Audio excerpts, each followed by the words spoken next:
Hello students, today we are going to study about water. After air, the second most essential thing for our life is water. All living things need water. All living things means the animals, the human beings, the birds, all needs water. 3/4 of our earth's surface is covered with water, but only 3% of total water can be used for drinking, and about 97% of the water is in the oceans and contains salt. How we get water? The main source of water is rain, and we get water from rivers, ponds, lakes, because the rainwater goes to the goes to these sources, and some of the water also goes to the soil, under the soil, which is known as underground water, and that water we get by digging the wells and tube wells. The water in rivers, ponds and lakes is not pure. Many things like dirt, mud and germs are mixed with the water and make the water unfit for use.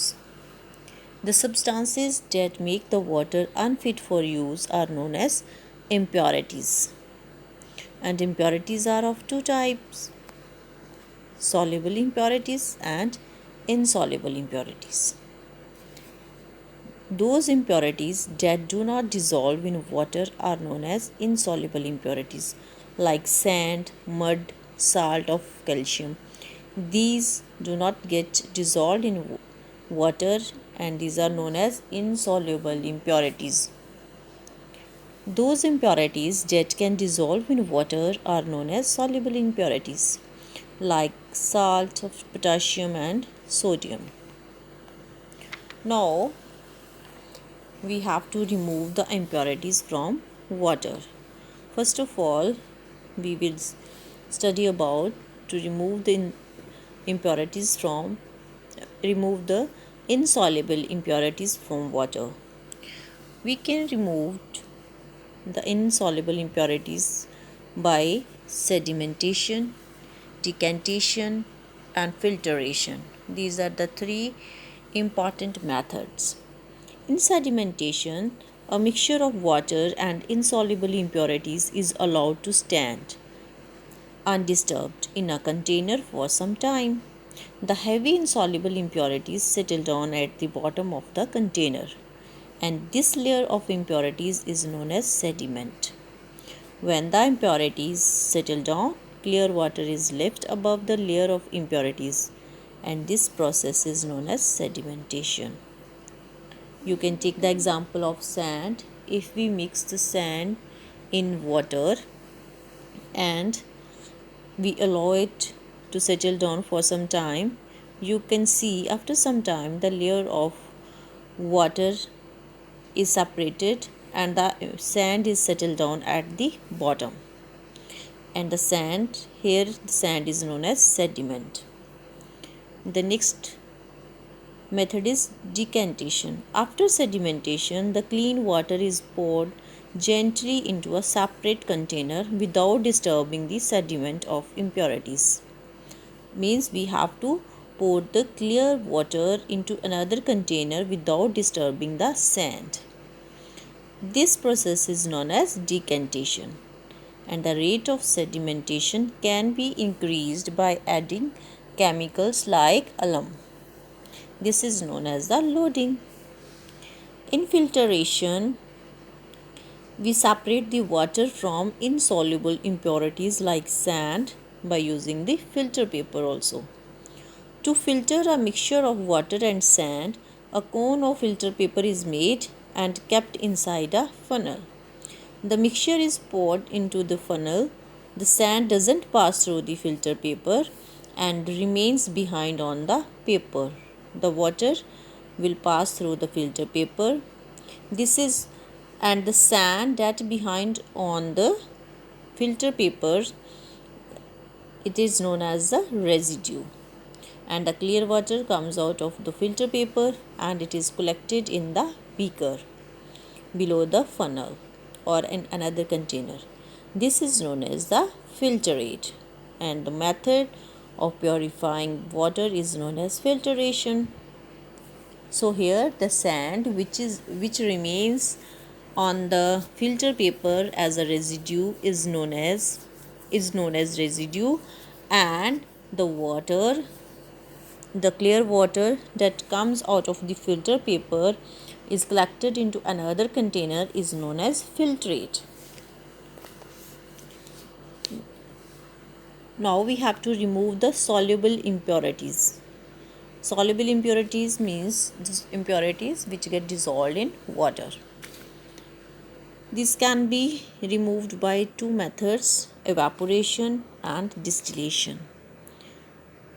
In evaporation, the solution containing soluble impurities like salt is heated, and after some time you will observe that water gets evaporated and the impurities are left behind.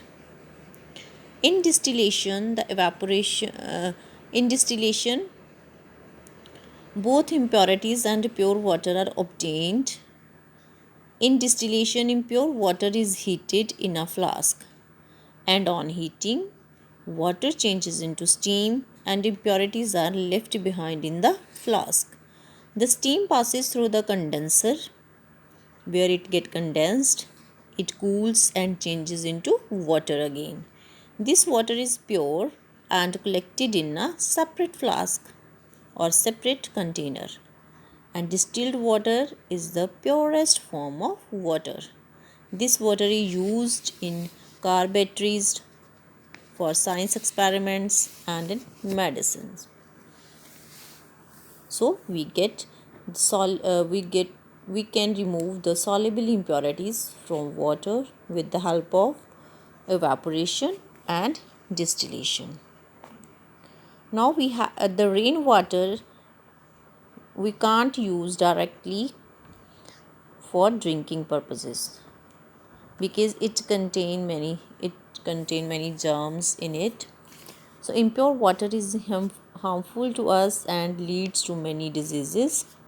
So we must drink pure water, and we have to pure the water before drinking.